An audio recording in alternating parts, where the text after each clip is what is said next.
Hello everybody, welcome to Sure Shot Archery. Anthony here, and in this video I'm going to be giving you my review, my experience with the Beiter V-Box. As you can see here on the end of my bow, it is a tunable dampener by Beiter Archery. So I've been playing around with this for quite a long time, and I think I have a really good overall understanding of this, how it's worked for me, and just my overall thoughts on this. I'm going to be going through all of those. So with that, let's get started into this review. If you're interested in checking out like pricing for this product or more information, check out my test video down below in the description. There'll be a link to Beiter and their slow motion video, plus there'll be a link to Lancaster Archery, who sells these, if you want to get a pricing idea on how much one of these or three of these, if you're looking to do your whole bow, will cost you. Alright, so let's start off with the pros, the positive aspects of this Beiter V-Box. The first one and the clearest one is the super adjustability of it. With Beiter providing you with 4 of these center dampening membranes, these dampening rings, with each of them being a different density of rubber, it really provides you with the ability to set your dampener up however you like, based on the weight that is on your stabilizer system. So if you shoot with more weight, say 8 ounces or so, you probably want a 5 membrane in there. For me, I shoot about 3 to 4 ounces. I'm at a 3 membrane. If you're shooting 3 or less ounces, maybe a 1. If you're a compounder or a recurve that really likes a hefty stabilizer setup and you're shooting 10 plus, maybe even 12, 13 ounces, then you want to go to a number 7 membrane. And having that flexibility in tuning and setting up your stabilizer is something that I have not found provided by other companies. Yes, I believe Doinker at one point, or still has, a dampener that has some replaceable cores, but it was very minimum, and I personally didn't see a huge effect to it, to be honest. And that's actually coming from somebody who previously to making videos was actually sponsored by them, so you can't really say I have a bias here. I've tried out a lot of product over my time, and so far this is my favorite dampener, and it's actually made my bow the quietest it's ever been. I'll be shooting that in just a little bit, a little further down in this video, so you can get a audio and a visual of me shooting and what my bow sounds like, all tuned up with these dampeners on it. Another thing that adds into the tuning of this dampener are these little colored rings. Now you would think, what are they just trying to do, sell ring colors? Not exactly. Yes, they have a ton of colors, which is great because you can get it to match your equipment quite well. It's basically the same variety Beiter offers in their arm guards and their nocks. But what these do is just like when you add a little bit more weight or something to your stabilizer, the further away the weight is from you, the heavier it feels.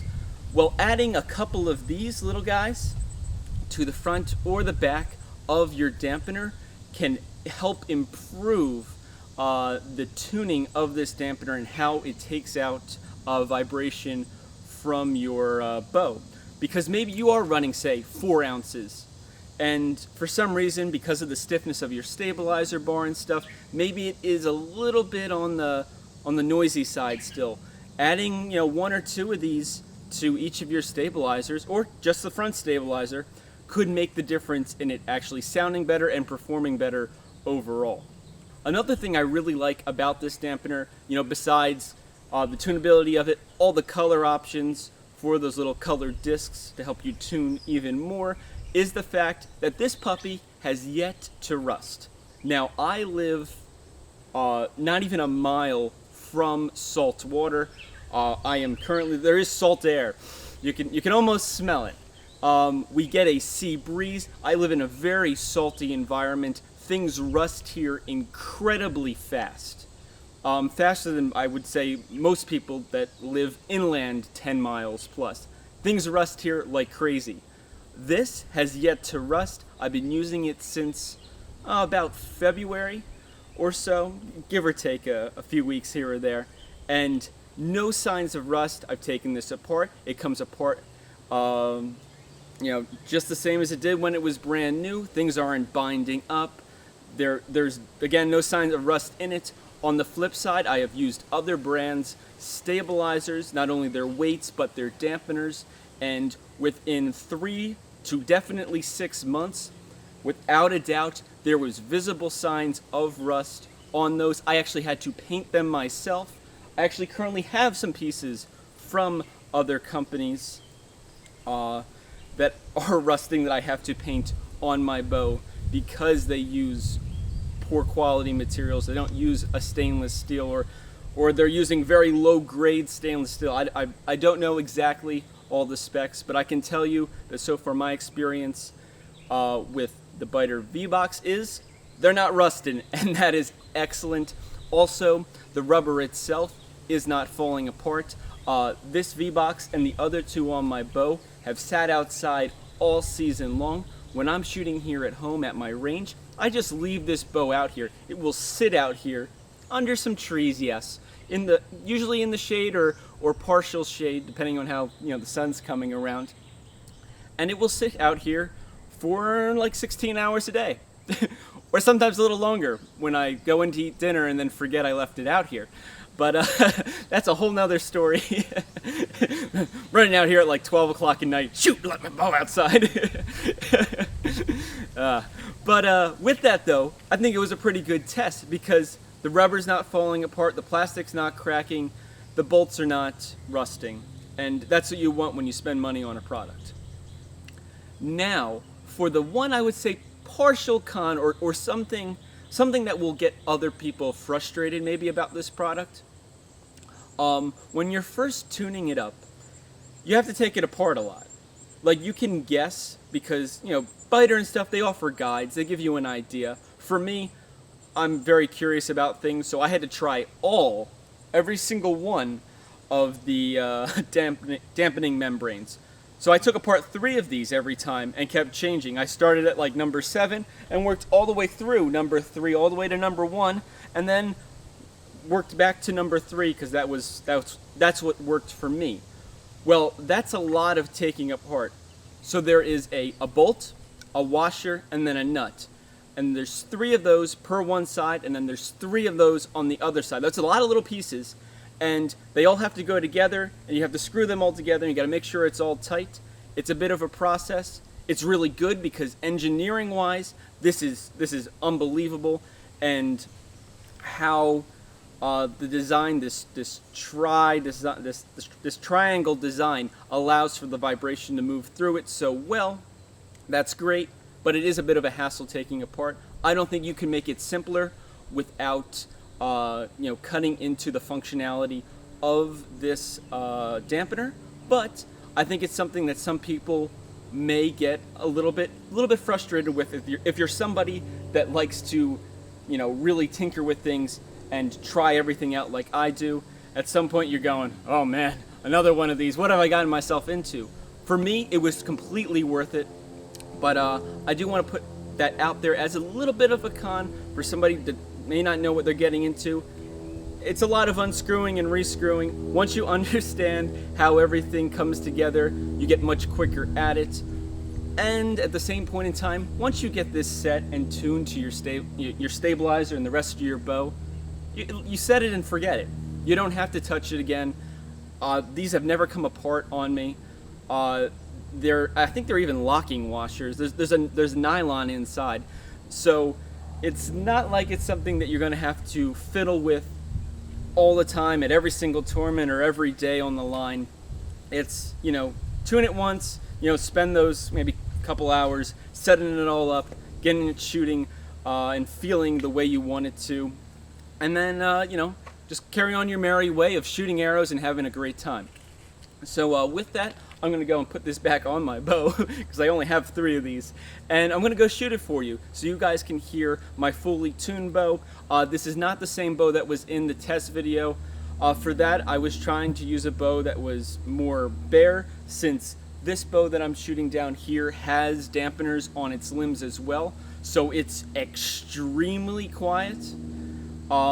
So you can't really compare the 2 videos necessarily, but this is what I'm currently shooting. This is what I'll be taking to as my main bow to USA outdoor nationals and Olympic trials and things like that. The other bow that you saw will definitely be my backup. It's plenty reliable. It's just that I happen to be able to tune this current one to a T. I think it's beautiful. I'm really happy about it, and my coach is really happy about it. So let's get into me shooting some arrows.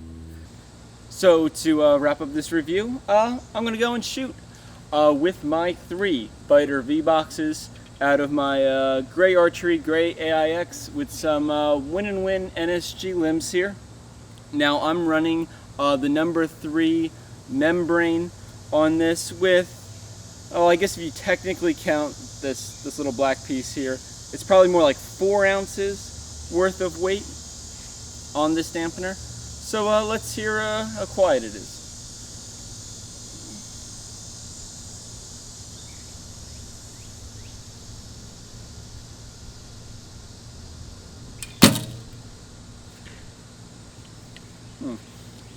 A little bit on my arm guard on that one. Let's try one more.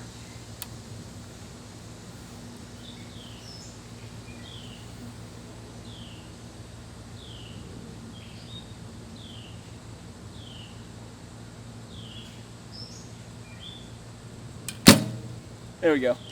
That was a much cleaner shot, a lot better of a shot. So really quiet, and this has been my experience with this product once I got it set up and tuned to the bow that I was using. This bow is definitely quieter than the one I was using in my test video. That one probably could use some tweaking, but I only have 1 set of these. So for that bow, they'll actually be using another type of dampener, but until I pick up more at least. But besides that, yep, this is great. All right, so I hope you enjoyed my review and my experience with the Beiter V-Box. Again, additional information for purchasing and just the technical videos that Beiter themselves have put together. Links to all that in the description down below. Also, as a note, I was not sponsored for this video. I'm doing this because, well, I enjoy the product and I want to share that with you guys. And I think Beiter makes some really cool stuff. They're definitely an engineering company first, and not just a company that's throwing out product there to sell. They design something that's quality, and then they release it to the public if they think it's an improvement, and I like that. I think that's the way to go, and you can definitely say this has got some quality German engineering. So with that, thank you so much for watching. Please like and subscribe. You can follow me on Instagram at AnthonyArchery720, and as always, happy shooting.